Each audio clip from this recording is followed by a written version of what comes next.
विद्यार्थियों, इस वीडियो में मैंने छायावादी काव्य के विषय में बताया है। इसके पहले के वीडियो में हमने आधुनिक काल से संबंधित भारतेंदु युग तथा द्विवेदी युग के विषय में भी मैंने बता रखा है और हिंदी साहित्य के इतिहास में आदिकाल, भक्तिकाल, रीतिकाल तथा आधुनिक काल को भी मैंने बेहतर तरीके से बताया है। उसको आप लोग जाकर वीडियो में देख लीजिए। यहाँ पर मैं बात करूँगी छायावादी काव्य के विषय में। तो छायावादी काव्य की समय सीमा 1920 से 1936 ईस्वी है।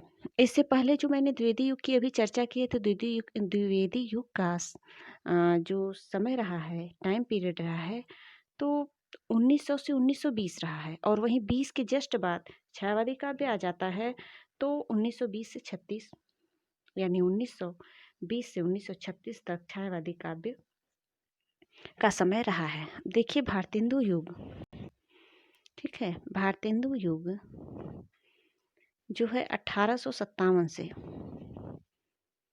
ठीक है, 1857 से 1900 तक,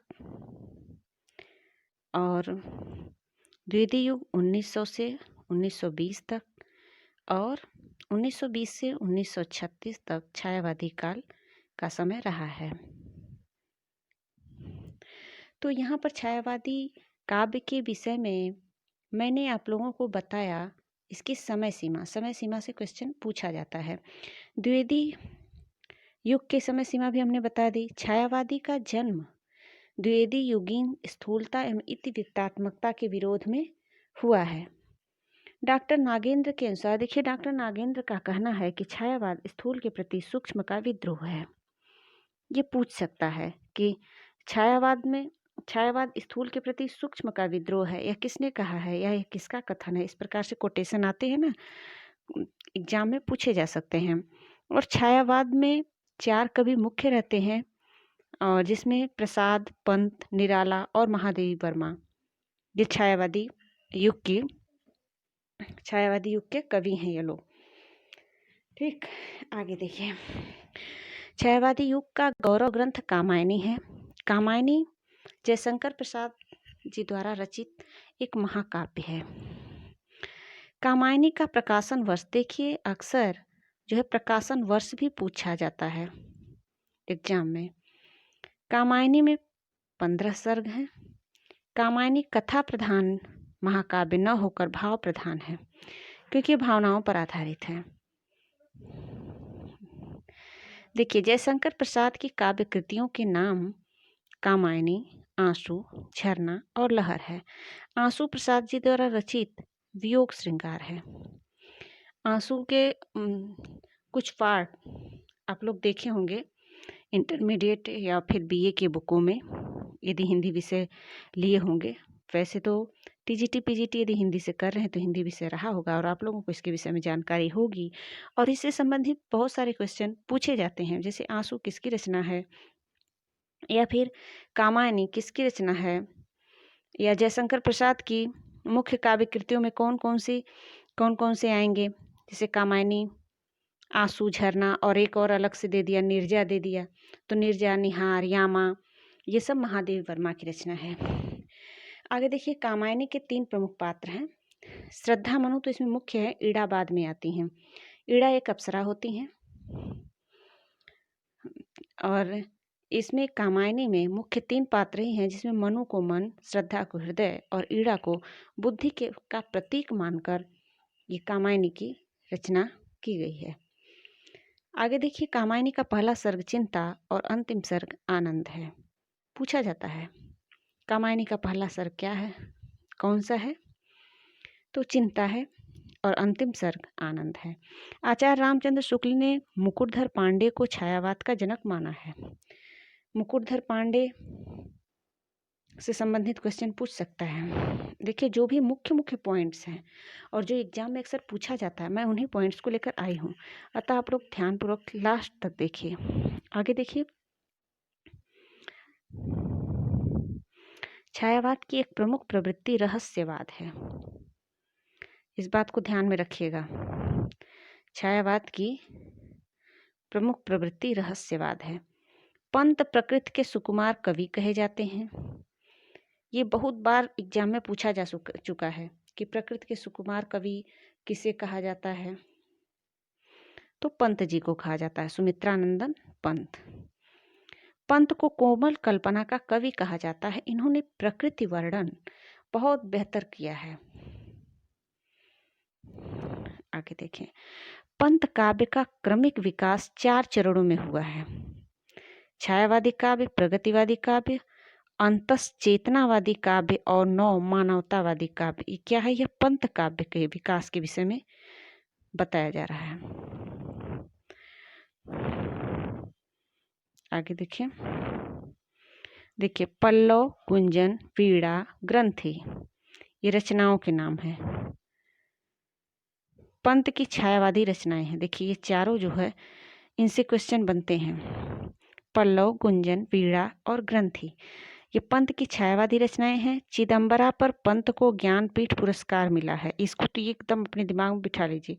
कई बार ये क्वेश्चन पूछा जा चुका है और कई सारे एग्जाम पूछता है। जहाँ पर भी हिंदी विषय से संबंधित जो क्वेश्चन आते हैं और लगभग जो भाषा के होते हैं, इंग्लिश और हिंदी, तो लगभग सभी एग्जाम में पूछे जाते हैं। और हिंदी से जो भी क्वेश्चन बनते हैं उसमें इस प्रकार के क्वेश्चन पूछ ही देता है। वैसे तो नॉर्मल एग्जामों में हिंदी व्याकरण से पूछता है क्वेश्चन, लेकिन कुछ कुछ साहित्य से भी पूछ देता है 2-4 क्वेश्चन, तो उसमें इस प्रकार के क्वेश्चन आ जाते हैं। आप लोग यूपी टेट हो गया, सी टेट हो गया। सी टेट में तो खैर नहीं पूछता है साहित्य से, उसमें व्याकरण से कुछ पूछता है। ज़्यादातर तो हिंदी पेडागोजी से ही उसमें पूछता है। लेकिन यूपी टेट, सी टेट नहीं, एच टेट, पी टेट हो गया, ये तो रही टेट की बात। बाकी बीएड एंट्रेंस एग्जाम हो गया, पुलिस का हो गया, रेलवे का हो गया, एसएससी हो गया, इन सब में पूछ देता है। बाकी और भी एग्जाम पीजीटी, टीजीटी में तो डीप में भी पूछता है और इस प्रकार के भी पूछते हैं क्वेश्चन। ये नहीं कि केवल डीप में पूछता है। जो नॉर्मली क्वेश्चन हर एग्जाम में पूछे जाते हैं वो भी हिंदी से। मैं बात कर रही हूँ यहाँ पर हिंदी की। और छायावादी काव्य के विषय में तो इससे भी पूछे जाते हैं, व्याकरण से भी पूछे जाते हैं। और कुछ क्वेश्चन तो नॉर्मली जो हर एग्जाम में 1-2 क्वेश्चन तो ऐसे होते हैं जो कि बार बार रिपीट होते हैं, या फिर कहो हर एग्जाम में पूछ लेता है, तो इस क्वेश्चन को तो याद ही रखना चाहिए। आगे देखें, पल्लव का प्रकाशन वर्ष पूछता है। मैंने अभी पीछे बताया है। पल्लव का प्रकाशन वर्ष 1928 ईस्वी है। इसे छायावाद का मैनिफेस्टो कहा जाता है। अब पूछा जा सकता है कि छायावाद का मैनिफेस्टो किसे कहा जाता है, तो पल्लव को कहा जाता है। और पल्लव पंत की रचना है। पल्लव का प्रकाशन वर्ष 1928 ईस्वी में है, ईस्वी में हुआ है। अब देखिए यहीं 2 लाइन के अंतर्गत कितने क्वेश्चन निकल गए, 3 क्वेश्चन निकल गए। छायावाद एवं काव्य भाषा पर विस्तृत भूमिका, क्योंकि इसमें ये जो पल्लव है इसमें छायावाद और एवं काव्य भाषा दोनों मिल जाएगा। पंत की मौन निमंत्रण कविता में रहस्यवादी प्रवृत्ति है। इन्होंने प्रकृति पर एक मौन निमंत्रण नाम का एक कविता लिखा है। बहुत बेहतरीन कविता है, अच्छी कविता है इनकी। तो मौन निमंत्रण कविता में रहस्यवादी प्रवृत्ति देखने को मिलती है। इसमें प्रकृति के द्वारा उनको ऐसा महसूस होता है कि प्रकृति उनको मौन निमंत्रण यानी बिना बोले ही उनको निमंत्रण दे रही है, इस प्रकार का। आगे देखिए, पंत की परिवर्तन कविता पल्लव में संकलित है। ठीक है, पल्लव जो इनका कविता ग्रंथ है उसमें परिवर्तन नाम से भी एक कविता है, आप लोग पढ़े भी होंगे। पंत की ताज नामक कविता का मूल स्वर प्रगतिवाद है। निराला के काव्य में प्रगतिवाद के तत्व भी पाए जाते हैं। ठीक, निराला के राम की शक्ति पूजा की रचना 1936 ईस्वी में हुआ है। आगे देखिए, निराला ओज एवं औदात्य के कवि हैं। निराला की कविताओं में उनके व्यक्तिगत जीवन का सत्य उद्घाटित होता है। तोड़ती पत्थर हो गया, स्नेह निर्झर बह गया, ये है। इन्होंने इनका स्नेह निर्झर बह गया, जब ये इनकी एज थोड़ी हो जाती है तभी ये लिखते हैं कि स्नेह निर्झर बह गया है, बह गया है। रेत ज्यों तन रह गया है, रह गया है। आम की वह डाल जो सूखी दिखी, कह रही है अब यहाँ पिकयास की। नहीं आते जीवन ढह गया है, ढह गया है। स्नेह निर्झर बह गया है, बह गया है। चलिए इसी बात पर इस कविता का थोड़ा सा अर्थ मैं बता देती हूँ। इनका कहना है कि अब बुढ़ापा आ गया है, अब प्रेम खत्म हो चुका है। अर्थात जो लोग हमसे प्रेम करते थे वो अब पहले की तरह नहीं रह गए हैं।